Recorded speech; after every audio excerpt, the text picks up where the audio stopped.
And some of the houses, one person made the remark, oh, they're all so beautiful, and Gorta Yuki, who photographed the houses in the book, did a wonderful job, and everyone said, oh, it all looks so perfect. But if you read the copy, you'll see there are imperfections. Yes. For instance, there's a house by Drew Heath, for instance, that is, in the main, it's finished, but there are little elements that aren't finished. Cupboards, doors don't open.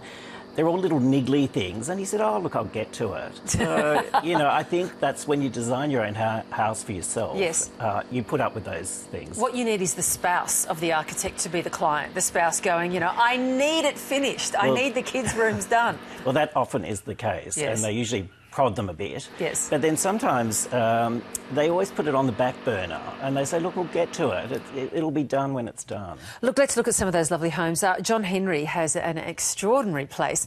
This is a bush shack. There it is there. It looks like an old donger, actually. And it has a dirt floor. Is that right? Look, it's quite an interesting house. I first came across this house a few years ago, and it just gave me so much pleasure seeing it. It was inspired by the Featherston house in '67, and it's just basically this big farm shed that was bought off the shelf, and he's adapted it for his own house. And it's an interesting example when you said partner. It is very cold in winter and it's very hot in summer. Right. And his partner actually stays in their city apartment because she said, look, I can't deal with it. So, but it's beautiful inside. I'm afraid we don't have any more pictures there, which is a shame, because there's the interior design is actually quite colourful and lovely. Yeah, really nice. Let's have a look at John Denton's extraordinary house in the Yarra Valley. John Denton, of course, a well-known architect and one who always uses very simple Euclidean shapes. And this is just two square tubes, one stacked up on top of the other. One cantilevered like that on the other. That's it. It is quite... It's amazing, isn't it? It is quite extraordinary. To me, it almost reminds me of a piece of contemporary jewellery in the landscape. It's quite exquisite. And, of course, his wife, of course, is the well-known Australian jeweller, Susan Conn.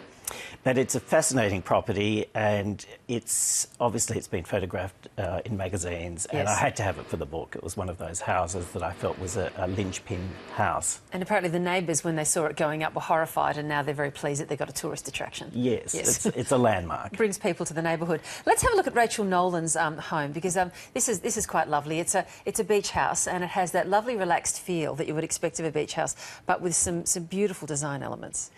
Very sensitive, and it reminds me of what you actually need in a beach house. And I think that's why it touched a nerve for me, is that a lot of people now are building very large, almost urban-style beach houses. That's exactly right. It's like a house, a fancy house that you'd find in the suburbs, and it's down the beach. But a beach house always has to have something of the shack about it, doesn't it? And that's why this does tick all the boxes. Yeah. And it's very simple. The kids' room doubles as a playroom. Don't you love the painted brick? How lovely is that?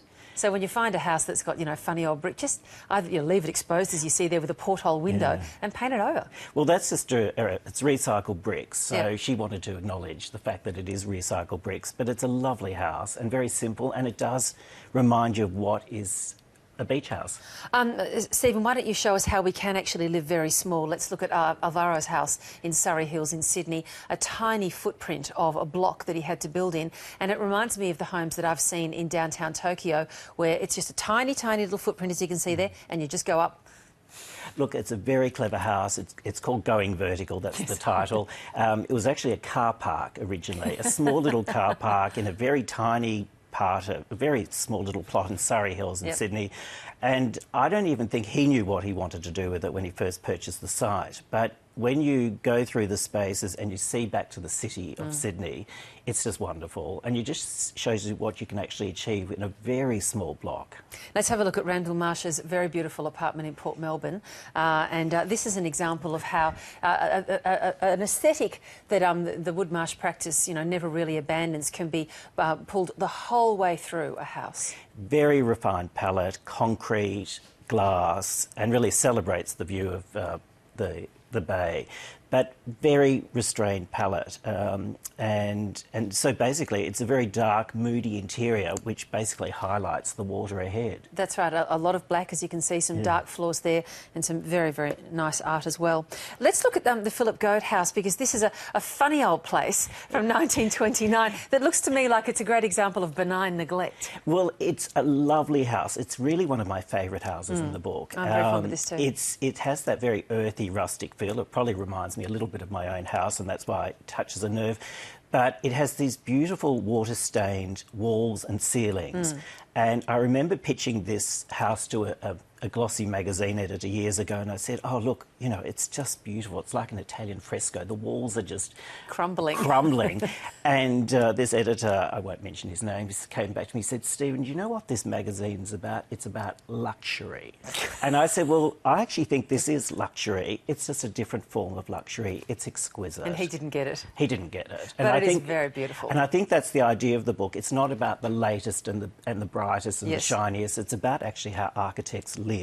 That's a nice element to it, and you can see that a lot of these places, they're family homes. Yes. I was surprised to see again and again large families, 4 kids, 5 kids, 3 kids, and they're all, you know, shoved in different configurations in these lovely homes. Let's finish with Kirsten Thomas, because she lives in a way that I think I would like to live, actually, which is in a compound.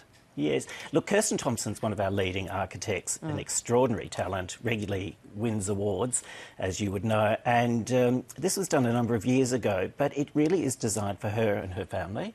And it's quite modest. There's 1 bathroom, so it's shared between the 3. So there's no en-suites to every bedroom. And I love the way she's actually dealt with the west-facing light. And she's just used it, which is really lovely. Beautiful. And a shared sort of open space and garden space between these, you know, two friends, you know, who've moved in as part of the little compound. It's a community. It's a community that she's created for herself, which is great. It's a lovely view into the way that architects live, and I think the most revealing thing is that whereas you might expect these architects' homes to be extraordinarily fancy and over the top, they're not. No, they're actually quite simple dwellings. A lot of them are very, very simple, and that's what I love about design.